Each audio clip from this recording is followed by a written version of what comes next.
Aðalbergur, sigur í þessu hlaupi, 56 km North Ultra til hamingju. Takk fyrir. Herðu, þú varst að sigra náttúrulega fyrir 4 vikum í súlum og svona. Já. Það situr ekkert í þér? Nei, ekki svo sko. Nei. Bara kannski aðalega eymslalega séð en hérna bara ferskur, þannig sko. Ferskur, já. Hvernig var þessi leið? Þetta er náttúrulega fyrsta skip sem þetta er hlaupið. Já.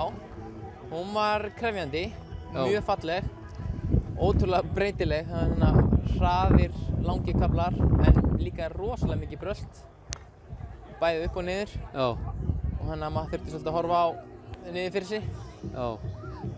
Hvernig var að, þú veist, þetta að hlaupa svona inn í Ólafsfjörð og svo upp fjall aftur, svolítið svona Ultra Trail Mont Blanc, legt svona þannig? Já, ég elska svona, taka mörg fjöll og þetta, minnst þetta geggjað. Já.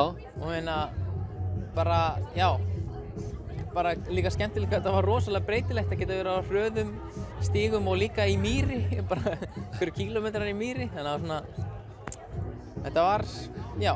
Skemmtilegt. En hvernig var að fara á malbiki hérna eins og inn á Ólafsfjörð og síðan upp aftur? Er ekki óþægilegt að fara svona úr mjúku, hægara og svo allt í einu komið bara á flegiferð á malbikið? Jú, ég elska ekkert malbikið, hérna, ég hefði alveg viljað hafa þetta aðeins mýkra. Já. En það er samt líka alltaf stemming að koma á malbiki í lokin. Já. Og svona, þú veist, finna hvað maður er þungur í fótunum. Já. Hérna, það er bara allt í lagi. Eitthvað sérstakur kafli sem var strembinn eða erfiður eða eitthvað sem að þú svona myndi takla öðruvísi eða þú færir þetta aftur? Já, ég er bara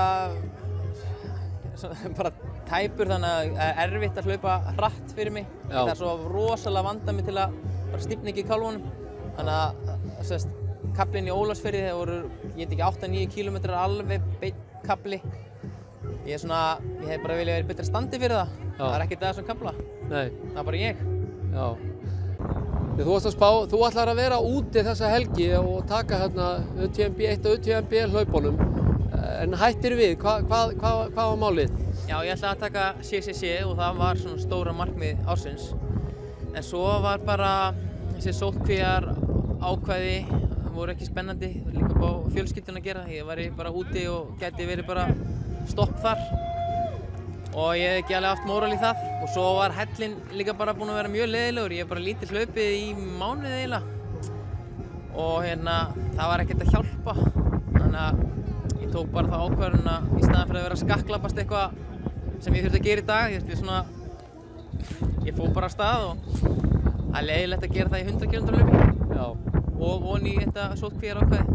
En ég slaufaði þessu bara. Flott, takk fyrir þetta. Til hamingju aftur. Takk fyrir.